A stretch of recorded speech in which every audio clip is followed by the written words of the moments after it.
आज की कहानी है बांझ। देखो सुमन, मुझे कोई चेकअप नहीं करवाना है। तुमको जो ठीक लगे तुम करो, अजीत ने चिढ़ते हुए कहा।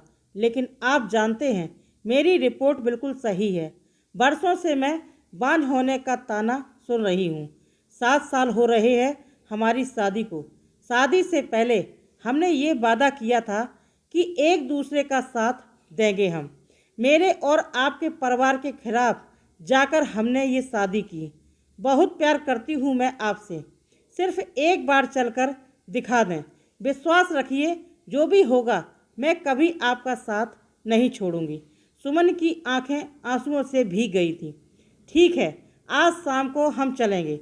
अजीत ने हामी में सिर हिलाया। सुमन ने उसे गले लगा लिया। आज से 9 साल पहले दोनों एक दूसरे से मिले थे। दोनों एक दूसरे से पहली बार ऑफिस में मिले। पहली ही नज़र में अजीत को सुमन पसंद आ गई थी, पर सुमन की तरफ से ऐसा कुछ नहीं था। पर अजीत ने हार नहीं मानी। उसने बेझिझक अपने दिल की बात सुमन को बता दी। सबसे बड़ी बाधा ये थी कि सुमन और अजीत अंतरजातीय थे। सुमन के परिवार वाले बड़े रूढ़िवादी विचारधारा वाले थे। सुमन को पता था वो नहीं मानेंगे। सुमन ने अजीत को ना में जवाब दे दिया। उस दिन के बाद अजीत ऑफिस में ही नहीं आया। सुमन को बड़ी चिंता हुई। उसके दोस्तों से उसे पता चला कि उसने अपना हाल दीवानों जैसा बना लिया है। ना कुछ खा रहा है, ना पी रहा है। घर वाले भी परेशान हैं। सुमन किसी तरह अजीत से मिली तो उसकी हालत देखकर स्तब्ध रह गई थी। उसे यकीन नहीं हो रहा था कि कोई उसे दीवानों की तरह प्यार कर सकता है। सुमन का दिल भी आखिर पिघल ही गया। लगभग साल भर तक उन दोनों ने परिवार वालों को मनाने की कोशिश की, पर आखिर में हार कर दोनों ने कोर्ट मैरिज कर ली। देखो सुमन, शादी से पहले तुम काम करती थी, वो ठीक है, पर हमारे घर की बहुएं काम नहीं करती। जो तुमने अपने पीहर में सीखा वो ठीक है, पर आज के बाद तुम्हें इस घर में यानी कि इस घर के रीति रिवाजों से चलना पड़ेगा। सास ने सुमन को घर में आते ही अपना निर्णय सुना दिया। थोड़े ही दिनों में पढ़ी लिखी सुमन के सारे पर कतर दिए गए थे। हर काम को लेकर उस पर बंधन था, पर अजीत का प्यार था, उसके आगे तो ये सब कुछ नहीं था। अजीत की बाहों में आते ही उसकी सारी मुसीबत, सारे दर्द कम हो जाते। समय अपनी तेजी से चलता रहा। सुमन ने अपने आप को परिवार के सांचे में ढाल लिया। शिकायत करना तो उसने जैसे सीखा ही ना था। शादी को 4 साल हो गए।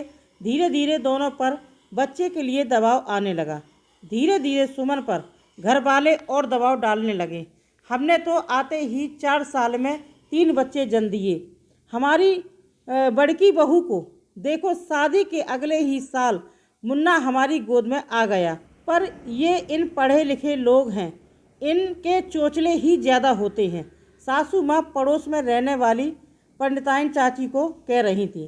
सुमन को आते देख उनकी आवाज़ का टोन थोड़ा ऊंचा हो गया था। ऐसा नहीं था कि उन दोनों को बच्चा नहीं चाहिए था, पर सुमन कंसीव ही नहीं कर पा रही थी। धीरे धीरे तो ये सवाल सुमन के गले की फांस बन गया था। सुमन का आना जाना मुश्किल हो गया। हर किसी का एक ही सवाल कि खुशखबरी कब सुना रही हो। माँ जी का ताना, बहू क्या मेरे मरने के बाद खुशखबरी सुनाओगी क्या? अड़ोस पड़ोस सब जगह चर्चा का केंद्र वही होती। देखते ही देखते 7 साल बीत गए। सुमन को लग रहा था मानो उसका जीना दुश्वार हो गया है। अजीत जो पहले उसे दिलासा देता था, न जाने क्यों वो ही अब उससे उखड़ा रहने लग गया था। लता उसकी सबसे खास सहेली थी, जिससे वो किसी तरह अपने सारे सुख दुख बांट लेती थी। एक दिन लता उसे डॉक्टर के लेकर गई और सारे चेकअप करवाए। सुमन की सारी रिपोर्ट नॉर्मल थी। जब उसने ये बात अजीत को बताई तो अजीत को बड़ा गुस्सा आया। अजीत ने उससे कहा, क्या वो उसकी मर्दानगी को ललकार रही है? सुमन स्तब्ध थी अजीत का ये रूप देखकर। जिस अजीत ने उसके प्यार में जीने मरने की कस्में खाईं, आज वो कैसे बदल गया। वो बहुत रोई।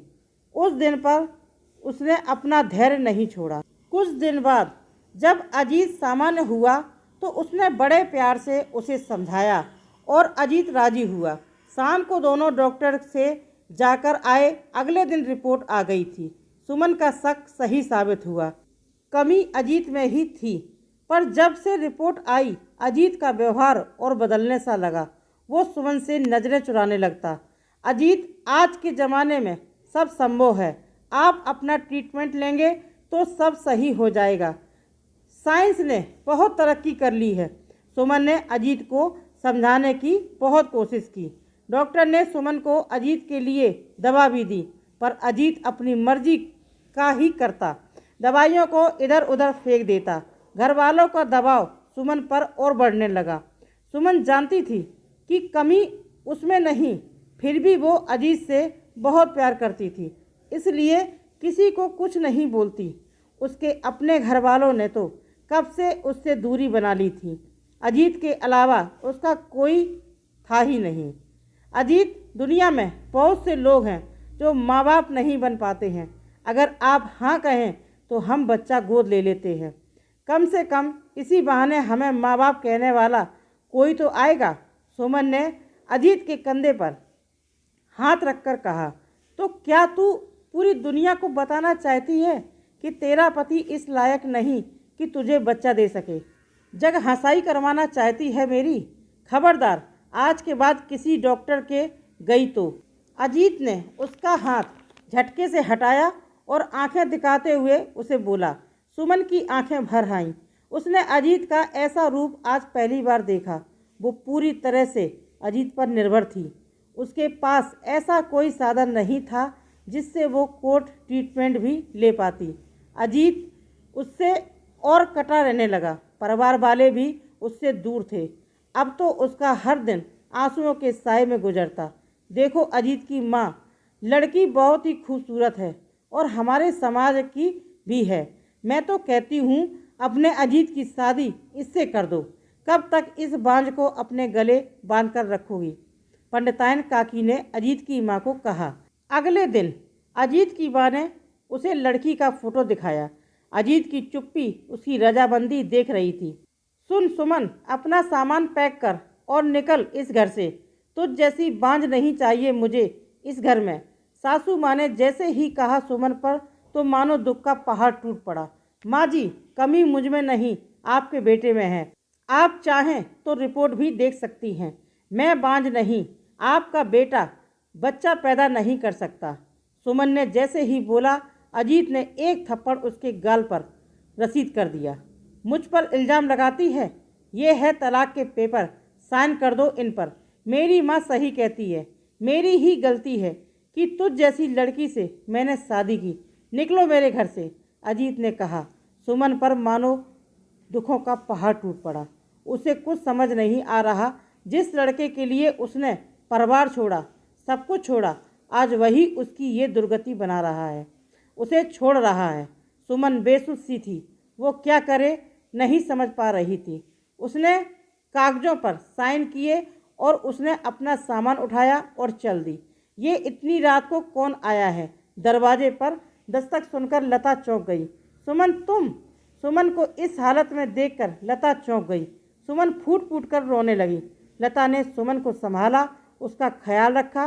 अब सुमन के पास ये विकल्प था कि वो आत्मनिर्भर बने। लता ने अपनी कंपनी में सुमन की जॉब लगवाई। कुछ ही महीनों में सुमन का तबादला दूसरे शहर में हो गया। उसका तलाक हो गया। अजीत से टूट गई थी सुमन, फिर भी किसी तरह उसने खुद को संभाला। अपनी मेहनत से अपना एक मुकाम बनाया।